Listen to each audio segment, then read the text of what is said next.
kita yung katag ba?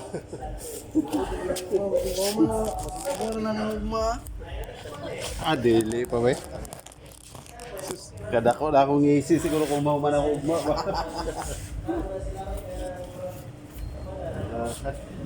Ano? Bilwa kayo? Wala, hindi pa-replace na. Kailangan lang replace ini siya kay. Lagi, replace daw. Oo, ipadugtog ko daw. Pero di ba na magsalbi dukdukon kay dukdukon pagkahuman reklamo ang tagya kay ungaw. Pero ang kunin mo, replace. Ha? Ang mo quotation, replace na siya. Wala ilang kotisyon. Kuan ra dukduk ra. So, dukdukon, nini mo. Dukduk, nini mo.